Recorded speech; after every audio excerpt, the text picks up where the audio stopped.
What's up, YouTube? It's time for another Game Finds video. Tonight I'm going to walk you through all the games I picked up during the month of November 2014.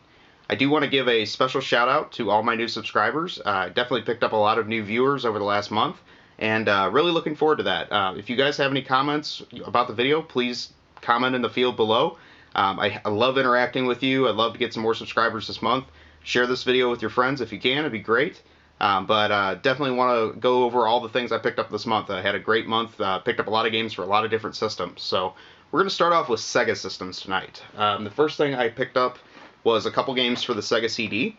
And the first of these is actually one of the rarer games for the Sega CD. That is Nova Storm. This also came out for the PS1, I believe. And yeah, I don't know, for some reason this was a very tough one to find for Sega CD. The next one I got is The Adventures of Batman and Robin.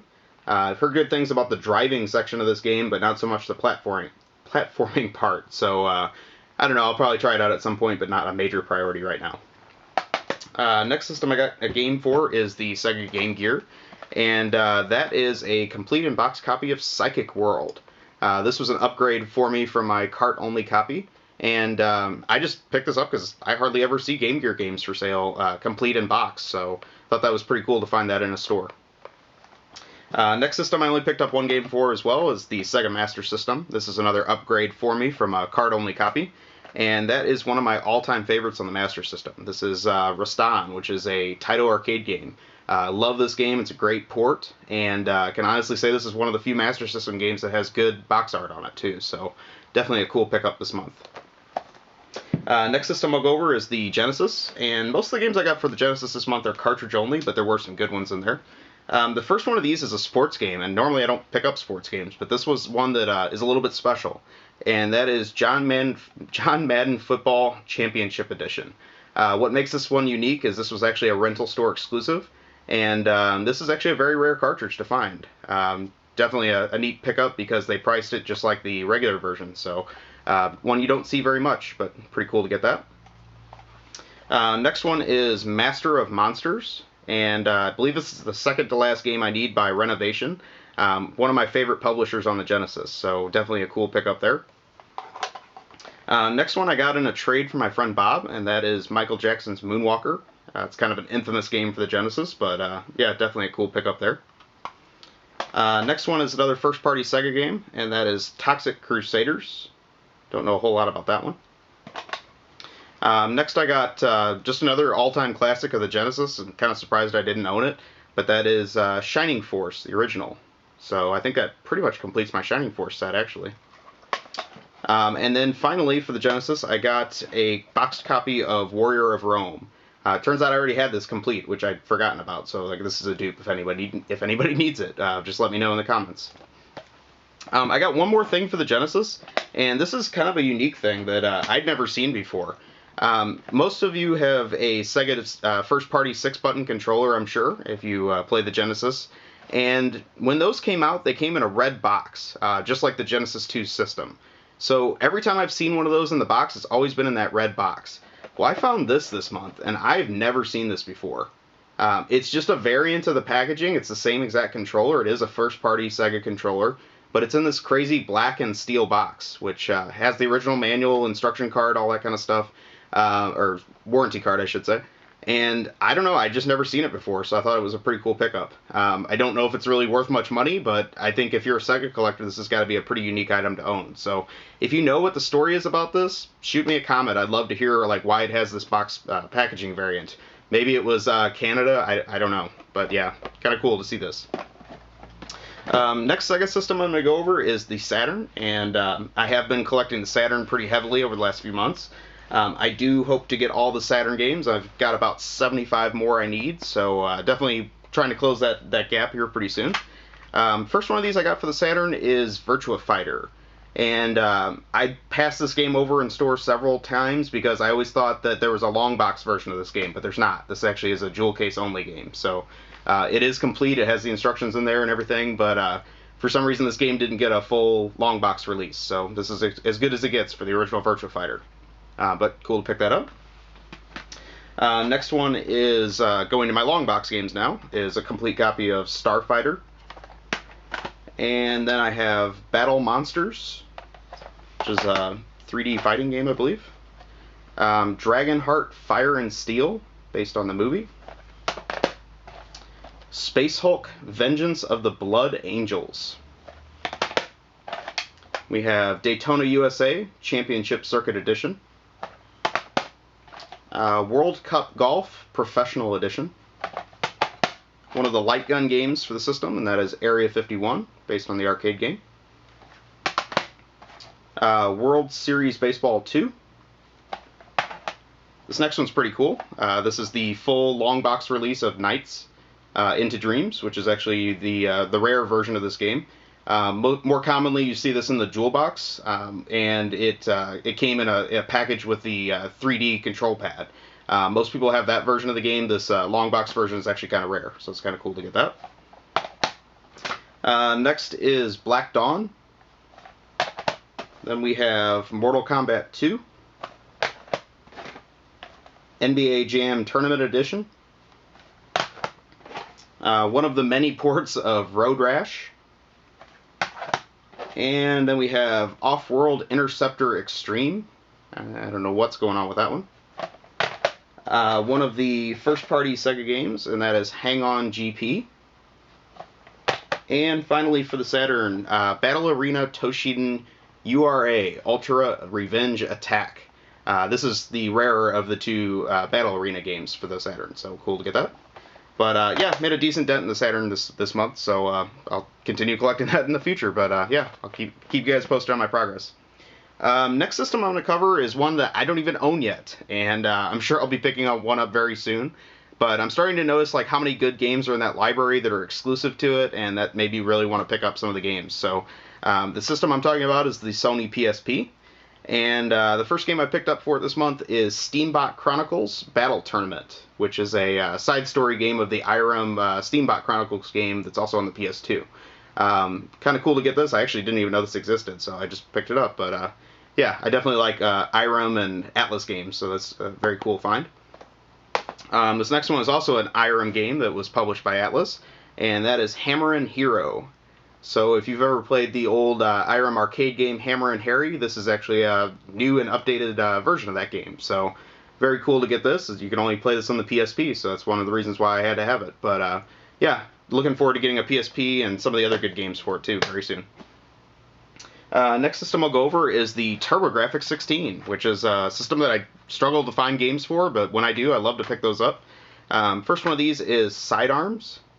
And for some reason I thought I had this, but I guess I sold my copy a few years ago.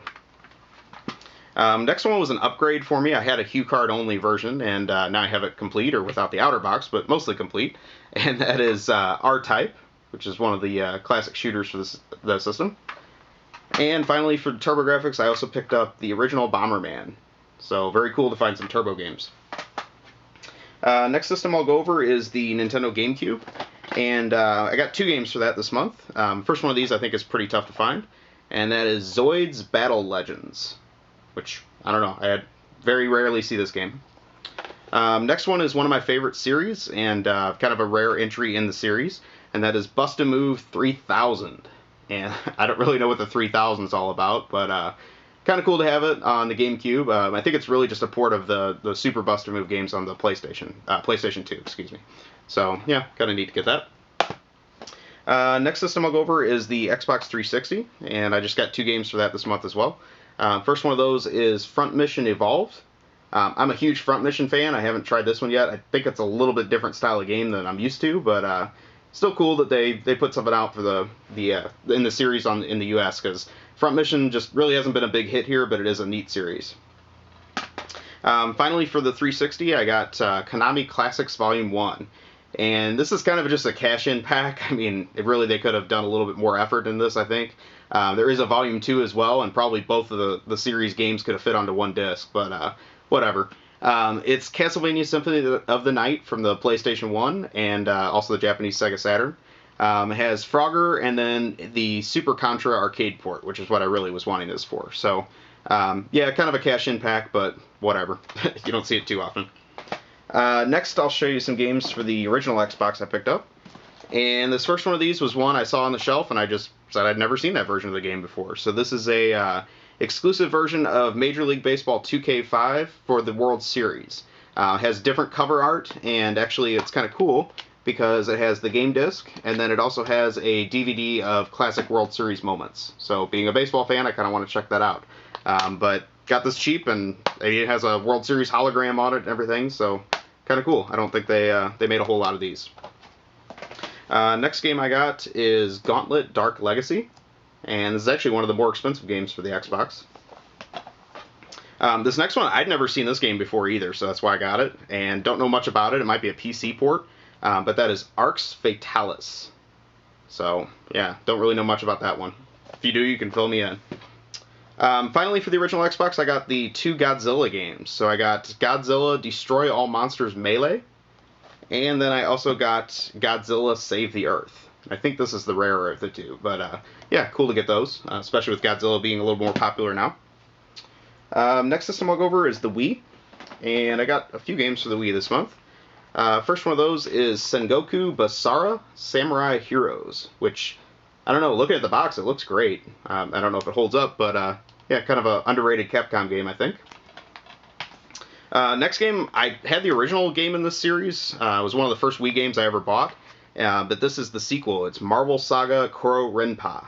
And just a cool, you know, get the marble to the end of the maze type of game. They added some enhancements in this one. I don't know how they are. Like, I know you can use the balance board with it, which is kind of weird, but hopefully if it plays like the original, it's actually still a very cool game. One of the last games that Hudson published in the US as well. Next Wii game, I actually had never seen this before, and I caught it in a store, and I said, okay, I'll pick that up. But that is based on the movie, the Japanese horror movie, which is Ju-on the Grudge Haunted House Simulator. So, I don't know. I haven't tried it yet, but hopefully kind of some good spooky action with this one. I'm hoping it's kind of like the Fatal Frame games. It looks like that, at least on the packaging. This next one was a light gun game in the arcades, and that is Target Terror. So, one of the cool light gun game ports, of which there's quite a few on the Wii. And finally for the Wii, I got Arc Rise Fantasia, which, again, judging by the box, this looks like it has some pretty cool artwork on it. Hopefully I can find a decent controller to use with this, because I don't think this will work too good with the standard Wii controller. But yeah, cool to get a fighting game on the Wii at least.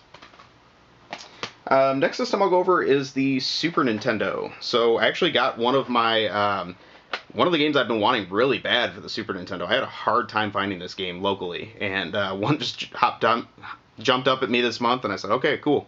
But that is Final Fight Guy. And if you don't know the story on this one, it was a Blockbuster rental exclusive game. Essentially was a modification of the original Final Fight for Super Nintendo. When they cut it down from the arcade, they went from 3 players to only 2 that you could choose from. So this game restored the other player that you didn't get to use in the first game, so now you can play as Guy. But they also took one out again, so you can't play as Cody in this version. So kind of silly that they did this. Final Fight CD for the Sega CD is a way better port of the game anyway, but as far as Super Nintendo games go, this is one of the harder ones to find, so very cool for me at least to pick it up, even if it's very much a flawed game. Next for the system, I got Robotrek, which I haven't played yet, but I've heard good things about. It has this very serious artwork on the label, but I believe the actual game is quite colorful and a little bit cartoony too, so be cool to check that out, I'm sure. Next one I did have a good time playing this month, and that is The Adventures of Batman and Robin for Super Nintendo. Just great Konami platform type action, and one of the tougher games to get for the system too, so very cool game to find there. Next one is Top Gear 2, which I think completes my Top Gear set. And finally, this was just a cheap flea market find this month, but that is Mega Man Soccer, which is one of the oddball spin-offs of the Mega Man series. Next system I'll go over is the Game Boy and the Game Boy Color. So I got 2 Game Boy Color games this month. The first one of these is Chase HQ's Secret Police. Just an update of the classic Chase HQ arcade game.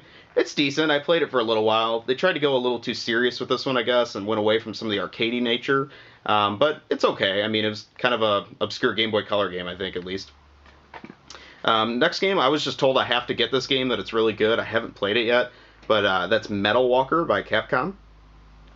And now we'll go into the original Game Boy games I got. So I am still collecting pretty heavily for that system.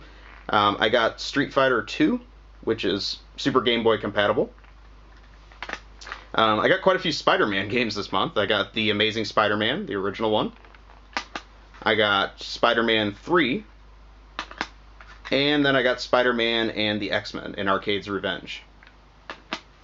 I got Ghostbusters 2, and this one is actually a label variant. It has a black label on it. It's more common to see this game with a blue label on it, so kind of cool to get that.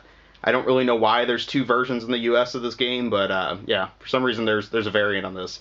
Again, if you know the story, fill me in the comments. I'd love to know why, but kind of cool to get that. This next one is Marble Madness, one of the many ports of that game. Then we have Lamborghini American Challenge by Titus. I don't see this game very often for Game Boy. I think it's one of the rarer ones.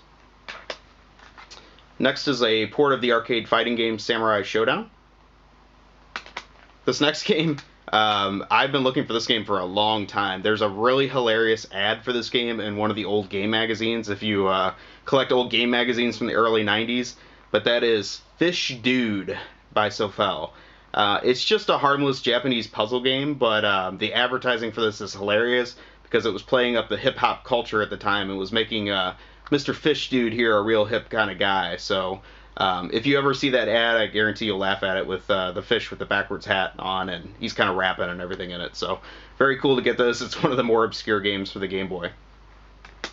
Next is Super Return of the Jedi.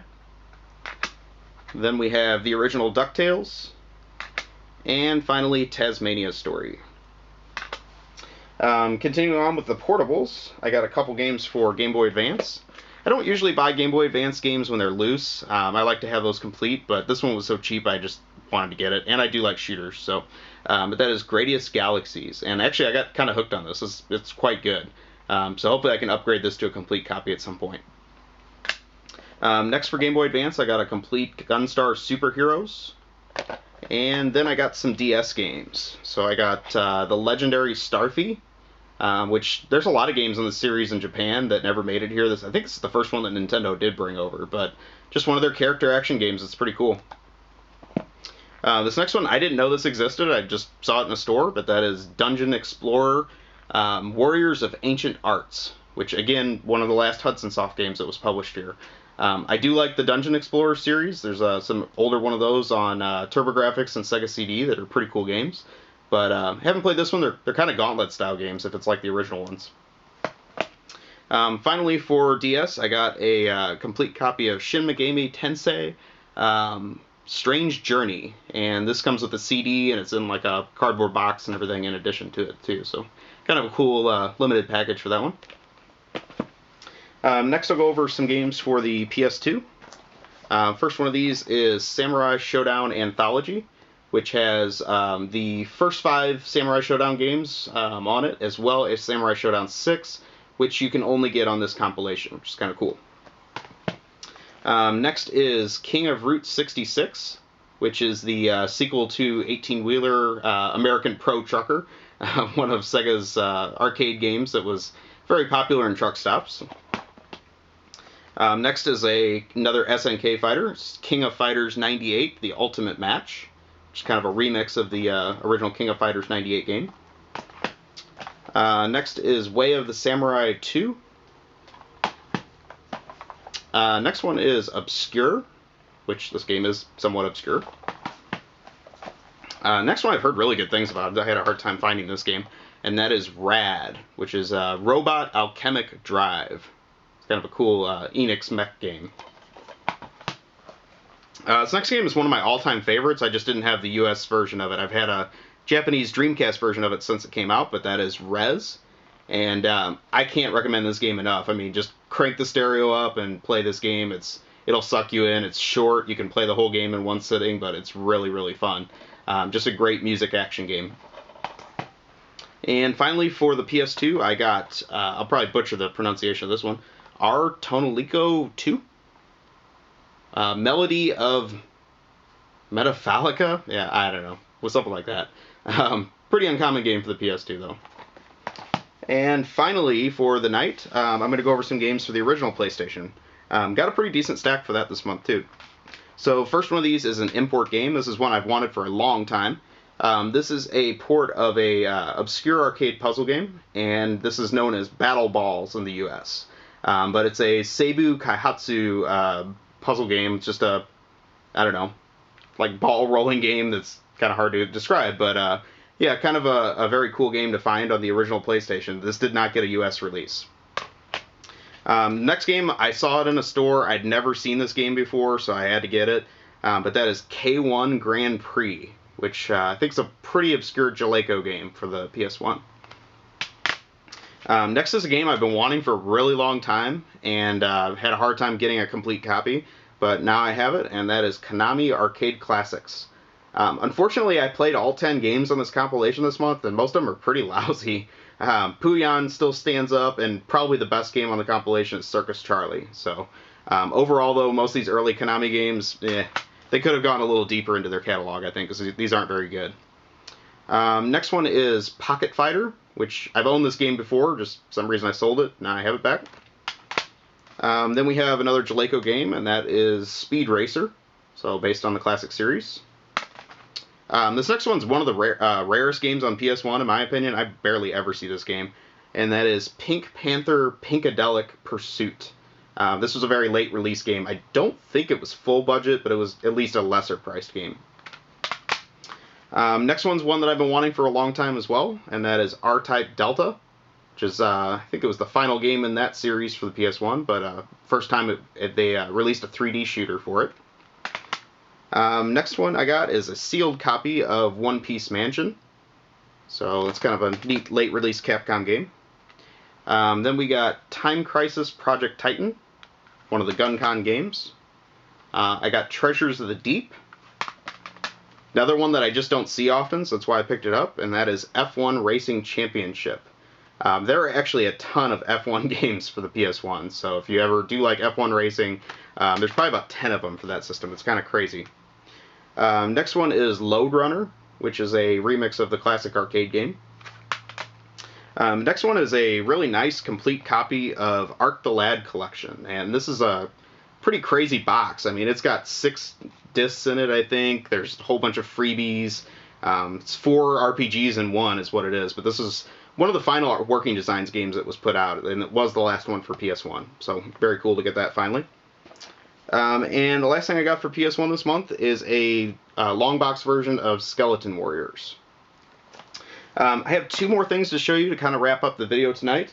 The first one of those is I finally picked up a PS2 FAT system, a US version. I've had a Japanese one for a long time, but I just never had a US FAT PS2. The reason I chose to get this one, though, is because it came in the original box.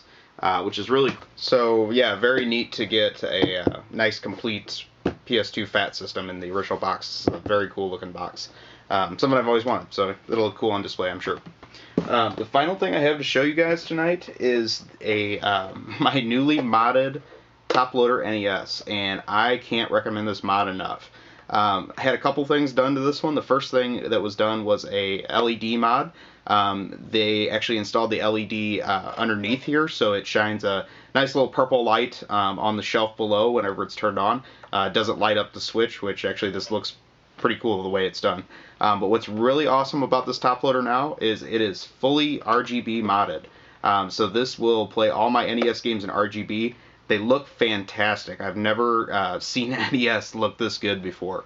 And what's really nice about this mod is there is a new 3D printed panel that they replace on the back of the system to make it look just like a factory unit. You really couldn't tell that this has been adjusted. The panel doesn't match completely, obviously. It's a white panel and the rest of the system's kind of tan. But overall, it looks factory and super awesome. Highly recommend doing this if you have a top loader Nintendo. Your games will never look so good. So really awesome that I got this done this month. My NES has been getting quite a workout because of this. So that's the really the last new thing to show you guys. I just want to take a moment again, thank all the new viewers I have over the last month. Really looking forward to making some more great videos for you guys soon. Please take a moment, like, comment, subscribe, share the video with your friends, let them know what's going on. I also have had some requests in my comments over the last month to do some videos of my collection itself, and I hope to start doing those very soon. So I'll probably make a video of my NES collection first. It's one of my biggest collections, and as you can see, it's quite extensive. So I'll go over all that with you guys in a separate video. And again, hope to talk to you soon. Again, have a great day or night wherever you're at, and we'll talk to you soon. Good night, YouTube.